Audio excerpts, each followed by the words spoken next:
Tudo bem, pessoal? Espero aí que todos estejam bem. Vamos dar início aqui a mais uma aula, dando continuidade às nossas resoluções e discussões de exercícios aqui relacionados aos gases, né? Aos gases ideais. Vocês devem ter percebido no começo da aula anterior, relacionada à mistura dos gases, da aula 2, de misturas de gases e pressões parciais, eu disse no começo da aula gases reais. Na verdade, a gente vai ver gases reais posteriormente, assim que a gente terminar essa parte de gases ideais. Bem, hoje eu resolvi discutir um pouco com vocês a respeito do R, que é o valor da constante dos gases, porque ele se apresenta em diferentes unidades, né? Como a gente pode ver aqui, eu trouxe essa tabela, ele tem diferentes valores e diferentes unidades. Isso dá uma tremenda confusão, porque primeiramente a gente fala que é uma constante, né? Um valor que é constante, mas que se apresenta com diversos valores, com diversas unidades. Então isso acaba realmente dando uma confusão na cabeça do aluno, principalmente quando a gente acaba de entrar na graduação e dá de encontro com estudo de gases ali na química geral, ou até na própria físico-química 1, que os professores adoram estar trabalhando diversas unidades, uma hora dá o volume em ml, outra hora em metro cúbico, decímetro cúbico, a pressão em Torricelli, a pressão em barra, a pressão em Pascal. Então faz aquela miscelânea de unidades e cada hora que a gente usar uma unidade das funções de estado, a gente vai ter um R correspondente. Então, a gente vai discutir aqui um pouco e depois fazer dois exercícios para a gente ilustrar como que a gente pode utilizar o bom senso aqui para a gente estar escolhendo o valor de R adequado para resolver a questão. Bem, primeiramente, vamos entender aqui de onde que vem essa constante, né? Não a origem histórica aqui, mas a origem aqui a partir da equação matemática, né? Que ela é extraída da equação dos gases ideais. PV igual a nRT. Então, essa aqui é a equação, uma função de estado. Ela define o estado de um gás a partir de suas funções de estado, que são a pressão, o volume, a temperatura e aqui a quantidade de matéria, o número de mols. Então, essas quatro variáveis, essas quatro grandezas, elas estão totalmente interligadas. E elas são interligadas a partir de uma constante, que é a constante dos gases. Então, eu vou isolar esse termo R e vou expressá-lo em função de suas funções de estado. Das funções de estado do gás, perdão, que é a pressão, o volume, o número de mols e a temperatura. O que isso aqui implica, pessoal? Que, independente de onde eu estiver, do que estiver acontecendo, essa constante é uma constante universal. Se eu estiver tratando o gás como um gás ideal, uma situação idealizada, essa relação aqui ela sempre vai se preservar. Então, eu tenho um gás com uma determinada pressão, um determinado volume, uma certa quantidade de moléculas, né, de número de mols, e uma dada temperatura, eu defino o estado dele. Se eu fizer uma alteração no estado desse gás, ou seja, comprimir o gás, expandir o gás, aumentar sua temperatura, retirar a matéria ou colocar de modo a aumentar o número de mols, a variável que eu mexi vai implicar na alteração das outras demais variáveis. Se eu altero a pressão, o volume e a temperatura também vão se alterar, né? Se eu não estiver mantendo, por exemplo, temperatura constante ou volume constante, qualquer variável que eu alterar, as outras demais vão também variar de modo a preservar essa expressão. Ou seja, sempre o produto entre a pressão e o volume dividido pelo número de mols vezes a temperatura vai se preservar. De que modo que ele vai se preservar? Fornecendo esse valor aqui de R, que é a constante. Por isso que ele chama constante universal dos gases. Porque é ele que orquestra, é ele que ajusta os valores da pressão, do volume, da temperatura e do número de mols. Eu posso variar dentro de um sistema, eu posso estar variando qualquer uma dessas funções de estado aqui. Porém, o sistema ele vai se alterar, vai sofrer ajuste de outras variáveis, das outras variáveis, de modo que essa relação matemática sempre se mantenha constante. Mas então por que o R tem diversos valores e diversas unidades?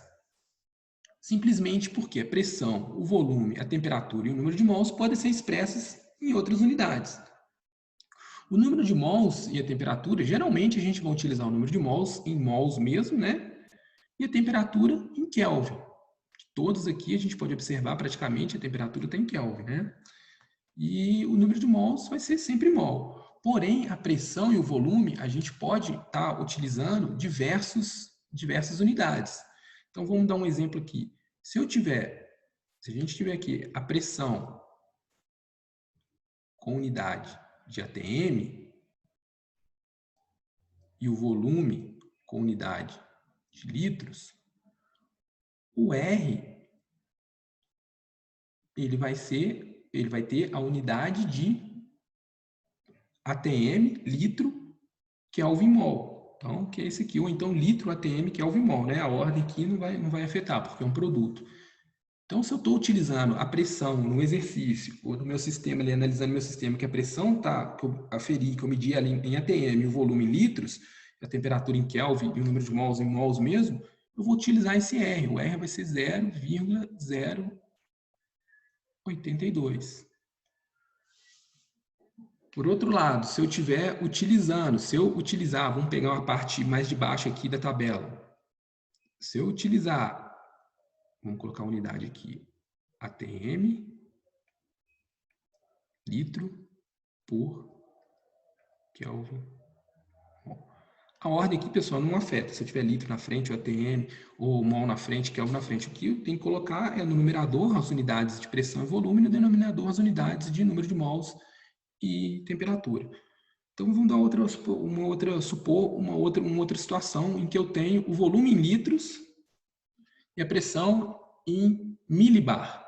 Então, eu vou ter um outro valor de R, que é 83,114,462 litro milibar dividido por Kelvin vezes mol. Então, sempre no numerador, um produto de unidades de pressão e de volume, e no denominador, um produto de unidades de temperatura, que basicamente a gente vai ter em Kelvin, e o número de mols em mols mesmo. Então, o que vai sofrer alteração, o que vai impactar no valor do R, é as unidades em que eu estou trabalhando o P e o V. Então, a gente pode observar aqui que praticamente nessa tabela toda, no numerador, a gente vai ter sempre unidades de pressão e de volume. Pressão, volume, pressão, volume, pressão, volume, pressão, volume, pressão, volume.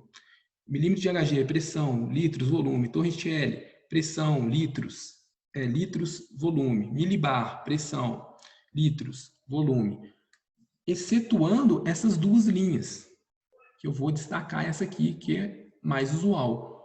A gente percebe logo que salta aos olhos aqui, que a unidade no denominador, ela preserva as unidades de temperatura, que é Kelvin, e de número de mols, que é mol. Porém, aqui no numerador, aparece Joule. Aí você deve estar se perguntando, o que Joule tem a ver com pressão e volume? Tem tudo a ver, porque Joule, ele é derivado de unidades de pressão e de volume. Calma, vou explicar aqui mais detalhadamente. Para isso, a gente vai utilizar uma ferramenta aqui que a gente chama de análise dimensional. Joule, pessoal, é uma unidade de energia. Então, todas dentro do Sistema Internacional de Medidas. Todas as grandezas que são relacionadas à energia, grandezas energéticas, ela tem como unidade joules. Vamos pegar aqui um exemplo de uma grandeza que é dada em joule. Trabalho. Trabalho, por exemplo. Vamos pegar lá o trabalho mecânico. Quando eu estou empurrando uma cadeira, um bloco, numa dada distância. O trabalho, ele é a força vezes a distância. Ou seja, o trabalho, ele é dado em joules, né? Vou colocar aqui, entre parênteses, a unidade. O trabalho é dado em joules. E a força, dentro do Sistema Internacional de Medidas, qual que é a unidade de força, pessoal? É Newton. E eu tenho aqui a distância. A distância, qual que é a unidade da distância? Ela é dada em metro. Então, isso quer dizer que Joule tem dimensão, ou seja, Joule nada mais é do que implicitamente uma unidade que é Newton vezes metro. Então, toda vez que eu tiver falar em Joule, é interessante a gente já direcionar nossa mente, já que Joule é Newton vezes metro. Então, é uma grandeza que é uma unidade que foi derivada dessas duas outras subunidades. Então, agora vamos tentar relacionar isso com o numerador aqui dessa expressão. Vamos escrever desse lado aqui, um espaço aqui. Bem, vamos pensar aqui como que a gente, pressão vezes volume, pode dar Joule. Vamos então isolar esse termo PV. Como que a partir disso aqui pode dar Joule? A gente vai utilizar sempre esse valor 8,314 para o R, sempre que eu tiver a pressão em Pascal e o volume em metro cúbico. Então guardem isso, pessoal. A pressão está em Pascal, o volume está em metro cúbico, a temperatura em Kelvin, o número de mols em mols, eu vou utilizar esse valor de R. Então a pressão aqui, ela vai ser a unidade Pascal vezes metro cúbico. Por definição, por isso que é interessante a gente estar entendendo o que quer dizer aquela unidade. Por definição, a definição de 1 Pascal é Newton por metro quadrado. Então fica Newton por metro quadrado vezes metro cúbico. Então, metro cúbico dividido por metro quadrado vai dar metro. Então, fica Newton vezes metro. Então, pessoal, a unidade da pressão vezes o volume, quando a pressão está em Pascal e quando o volume estiver em metros cúbicos, a unidade é a mesma coisa que Newton vezes metro. E Newton vezes metro é o quê? Que a gente acabou de ver pela análise dimensional. Newton vezes metro é igual a Joule. Então, o R, quando a gente utilizar Pascal, é a mesma coisa que, vou repetir aqui, PV igual a NT. Então, o R, se ele tiver em Pascal, é a mesma coisa que Newton por metro quadrado vezes metro cúbico dividido por mol vezes Kelvin. Corto aqui, vai ficar Newton vezes metro dividido por mol vezes Kelvin. E, por sua vez, Newton vezes metro é Joule. Então, fica Joule mol Kelvin. Então, sempre, pessoal, que eu utilizar a pressão em Pascal e o volume em metro cúbico, o R vai ser dado em Joule mol Kelvin, que, por sua vez, tem a unidade de 8,314.462 aqui. Beleza? Então, agora eu vou colocar aqui na tela, vou abrir outro arquivo e vou colocar para vocês aqui 2 exercícios para a gente estar vendo como que a gente pode utilizar o R de maneira adequada em cada um dos exercícios.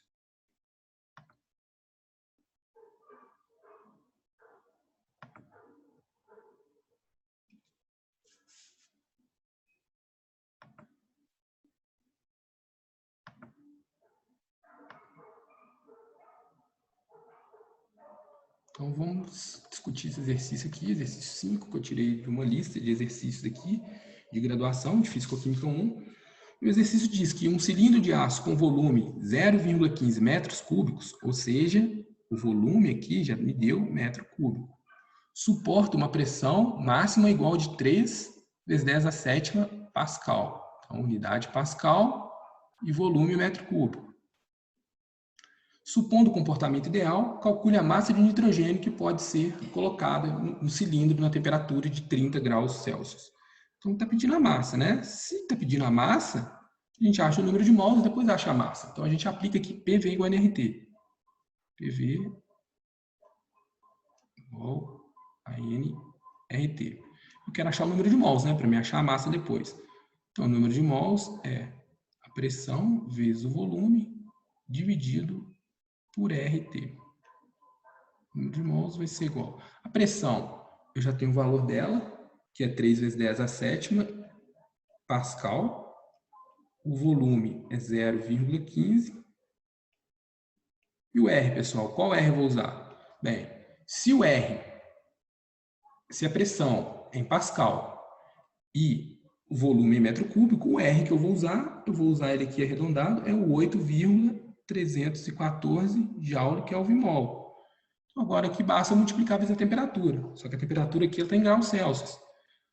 Eu não vou colocar graus Celsius aqui, porque o R é Joule Kelvin mol. Então aqui Kelvin, então aqui também tem que estar em Kelvin. Então, eu vou adicionar 273,15 para passar para Kelvin. Então, fica 303,15. Resolvo todas essas contas aqui e acho um número de mols aqui aproximado de 1.785. Bem, a gente espera um número de mols elevado mesmo, né? A princípio, quando a gente faz o exercício e acha um número de mols igual a 1.000, né? A gente já fica assim, não, fiz alguma coisa errada. Mas é só a gente checar aqui, ó. É uma pressão elevada e também é um volume elevado, né? Tendo em conta que 1 metro cúbico é igual a 1.000 litros. Então, aqui a gente tem 150 litros e uma pressão de 3 vezes 10 a sétima pascal. Então, por mais que a temperatura não seja tão elevada, então tem que ter um número de mols ali elevado também. Então, é sempre importante a gente também estar fazendo essa análise física do exercício para a gente ver se a gente está plausível com a realidade, porque não daria para me achar um número de mols aqui pequeno, sendo que eu tenho uma pressão grande e um volume grande.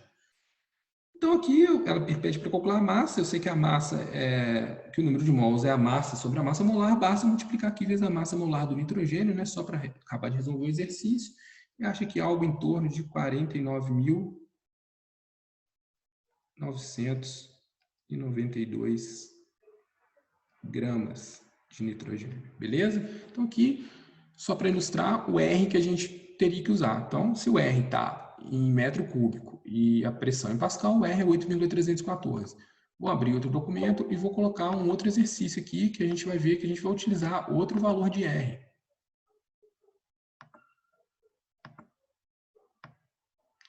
Então, esse exercício aqui, uma amostra de 255 miligramas de neônio ocupa 3 litros a 122 Kelvin. Calcule a pressão do gás considerando um gás perfeito, né? Gás perfeito é a mesma coisa que um gás ideal. A idealidade relacionada com perfeição, né? Humanos e a mania de perfeição. Como se ideal fosse o mesmo que perfeição. Bem, é questão semântica, não vamos discutir aqui. Mas vamos isolar aqui a pressão. A partir de PV igual a NRT, isolar a pressão, que é o que a gente quer. Pressão vai ser igual, então, nRT sobre V. Então, quero a pressão. Aqui, pessoal, o volume está em litros. Então, veja bem, a gente tem duas alternativas aqui. O volume está em litros, a temperatura está em Kelvin. O número de mols é só a gente achar aqui. Não deu o número de mols, mas a gente acha, né? O número de mols não é um problema. É a massa sobre a massa molar. A massa aqui é 0,255 gramas. Né? E a massa molar do neônio, basta a gente estar consultando na tabela 20,1 gramas por mol. Então, eu vou dividir aqui 20,1 e vou achar o valor do número de mols, que vai dar em torno de 0,011. Então, aqui eu já tenho o número de mols, tenho a temperatura e tenho o volume. Mas qual R que eu vou usar aqui? Então, eis a questão. Se eu quero obter a pressão em ATM, simplesmente eu vou usar o R que é compatível com ATM litro Kelvin mol, que é o R que a gente utiliza mais comumente, né, que é o 0,082, que a gente utiliza muito no ensino médio, que é o 0,082. Então, aqui fica o valor de R vezes o número de mol, vezes a temperatura, que é 122, dividido pelo volume, que é 3. Então, eu vou obter a pressão aqui igual a 0,036 ATM, porque eu usei o R igual a 0,082. Porém, se eu quero obter a pressão no Sistema Internacional de Medidas, lembrando que a medida de pressão no Sistema Internacional de Medidas é Newton por metro quadrado, que é Pascal. Então, se eu quiser obter a pressão em Pascal, eu poderia mudar o R aqui, que ia ser muito mais trabalhoso, colocar o R igual a 8,314, que é o R compatível com a pressão em Pascal, mudar o volume para metro cúbico, ou seja, passar 3 litros para metro cúbico, dividir por 1.000, e achar aqui bonitinho e achar a pressão em Pascal. Porém, também eu poderia fazer do mesmo jeito, achar a pressão em ATM e depois converter de ATM para Pascal.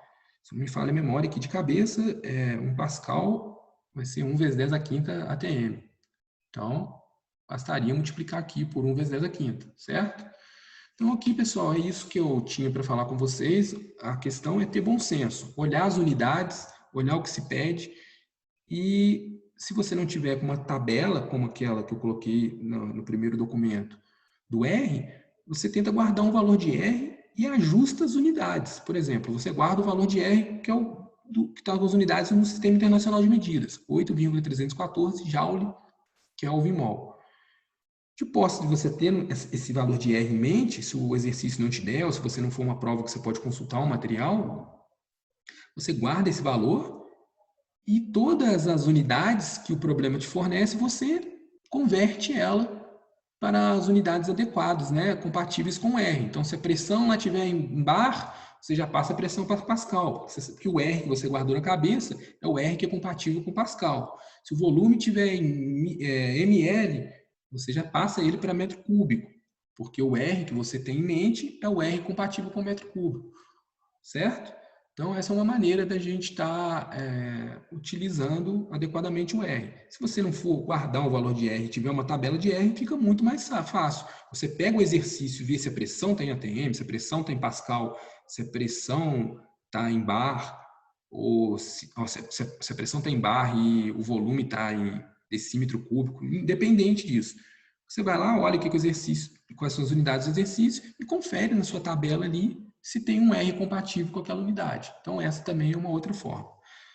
Bem, pessoal, acabou que eu queria fazer um vídeo mais curto, mas ele ficou um pouco longo, mas a ideia é essa, tá pegando questões e a partir das questões está agregando mais conceitos. Então, espero que tenham compreendido. Qualquer dúvida, vocês podem deixar no comentário. Periodicamente, vou estar vendo os comentários para ver se a gente pode construir outros vídeos a partir dos comentários propostos.